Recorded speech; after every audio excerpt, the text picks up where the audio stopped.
In fact, in the early 70s, I took a group of students to Europe, and my mother gave me all kinds of names and addresses of people that I should look up in Germany. I was going to be in Germany part of the time. And so at one point I was able to leave the students, and they're all college students, so they had to be on their own anyway a lot. And I just showed up at the home of Betty. Her name was Oberkehr then. They were engaged. Her fiance was the prisoner who was captured and came and worked on, ended up in Nebraska and Weeping Water Camp and worked on our farm. Ludwig was injured on our farm. They were taking out a leaning cement wall, and he insisted on going and taking out the last prop or something, and fortunately he wasn't killed. His arm was cut. I remember he was a great big muscular guy, and his muscle was cut. He ended up going home. He was one of the guys that we really liked a lot. He ended up going home after the war, of course. The camp in Weeping Water, I realized by picking up on some of this again, was only open for about 14 months. And Willard Waldo, the county extension agent, said, "We gotta have help for these farms. They're not farmers. They're not getting their work done. Their sons are off in, all the young people are off in war." And so he insisted that we use the old CCC camp in Weeping Water as a place to house some of these prisoners, because the government was beginning to make them available. And anyway, Ludwig went home and married Betty.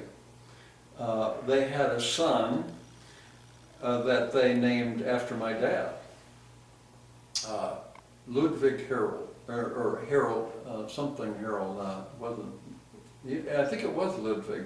His father's name and my dad's name.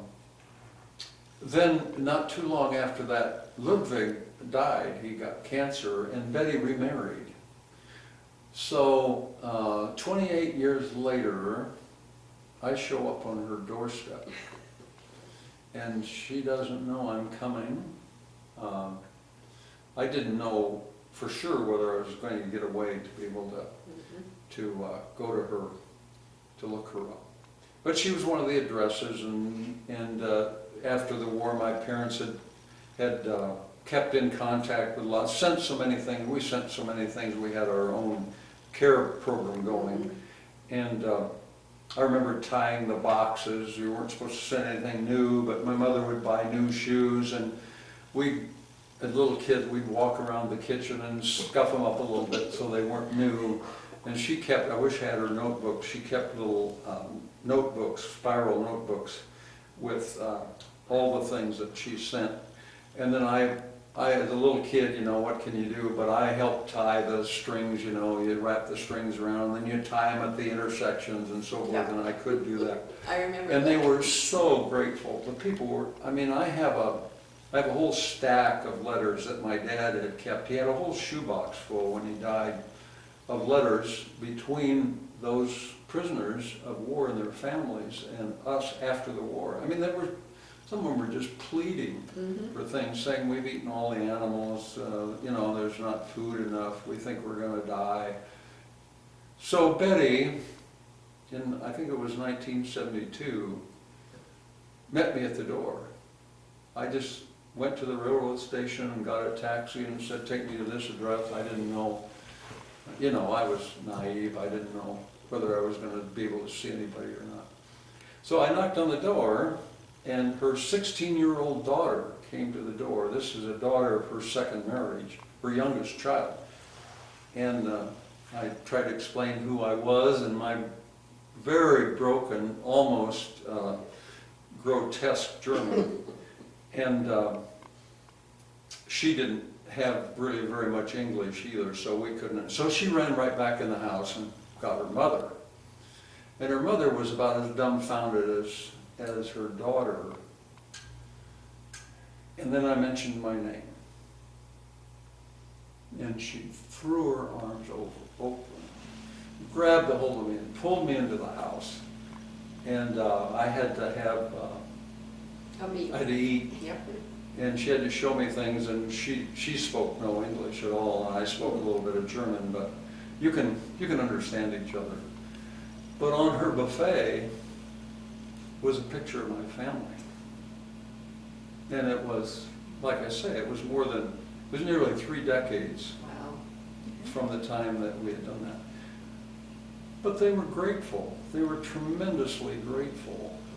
For one thing, when they got so that they knew a little bit about us, they knew that their loved one was pretty safe and was out of the fighting. And then also, this is the way my parents were. They, and people were just hospitable and they appreciated it. And we had German background. Both my parents were totally German in background, and so Nebraska's pretty German. a lot of that area. Was, Yes. Well, and so they were just tremendously grateful. And as a kid, I didn't realize how important that was, and so I've always appreciated that, because you just grew up trying to help people and meet their needs and so forth, and you don't think about it that much. In fact, one of the things in this Murdoch book, and I heard my dad talk about it, his mother, my grandmother, came over when she was 8 or 10 years old. Schweppe is her name, and there was a guy named Louis Eichhoff who had come from Detmold. The Schweppes were from Detmold. He got started here in Cass County. There along Church Road, had a farm that he would actually rent out to families. He would invite them to come over, and he would let them farm that farm for a year at least. And then when they got their feet on the ground, they could rent something else, or they could move on. I don't know whether it was a year, whether it was that strict. The time frame. For some time they could rent that and get their feet on the ground, and then move on, and the next person could come. So he was very instrumental.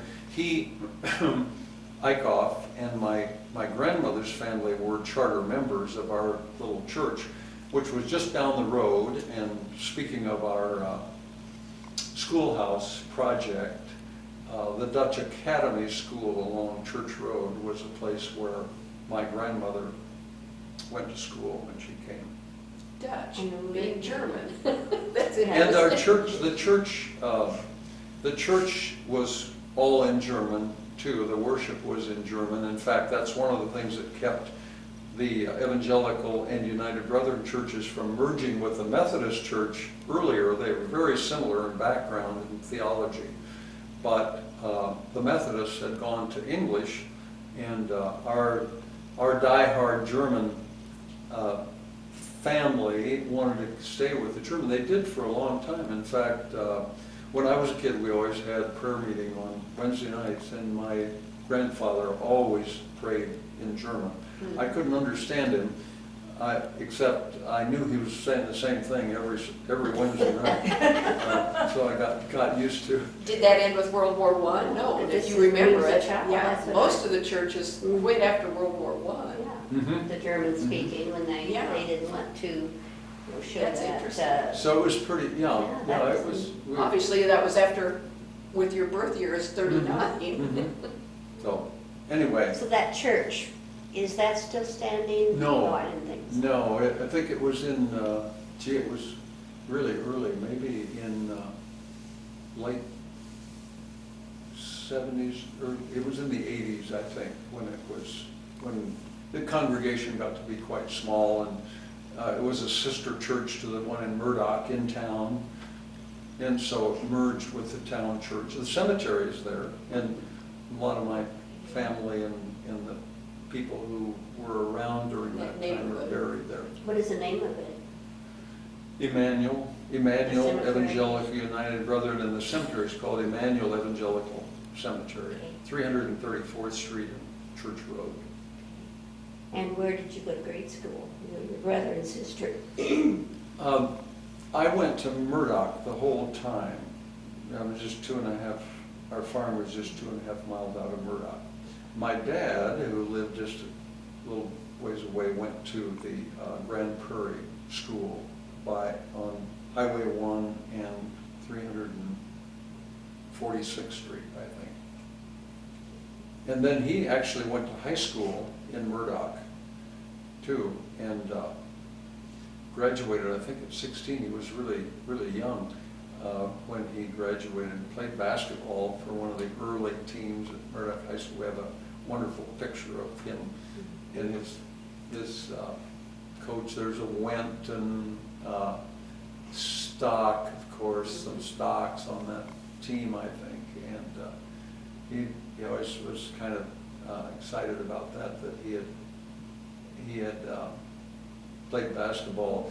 His sisters, he had twin sisters, he had a younger sister who went to high school, but his twin sisters who were older didn't go to high school. They went to the grade school. And they were only half a mile away from that school. They often boarded the teacher as well. So I don't know how that worked when you're a kid and you have to live with your teacher as well.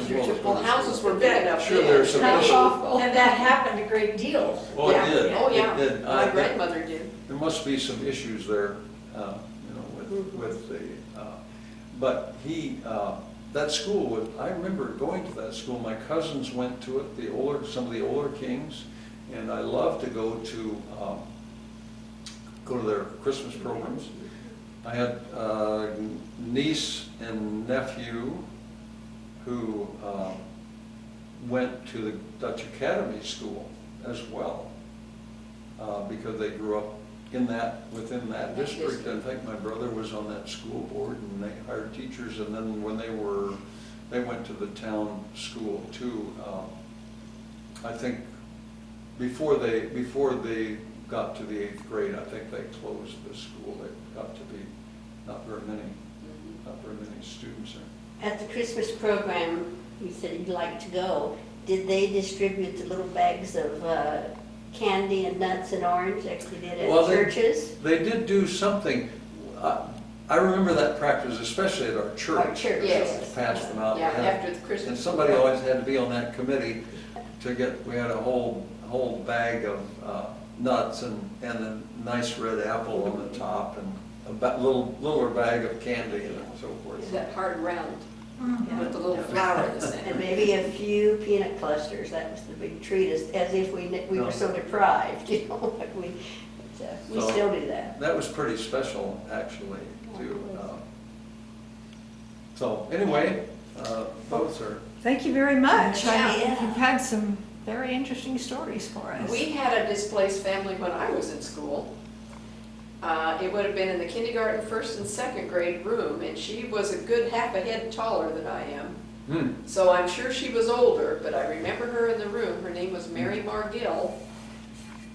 Mm-hmm. And I don't know if Weldon Schweitzer or if Jake Stapert, one of the two, must have been their sponsors, because again, I was young enough, I just don't remember. They weren't there very long, but I definitely remember them. Later then. Well, and now I remember this family's name is Glogowitz. Oh,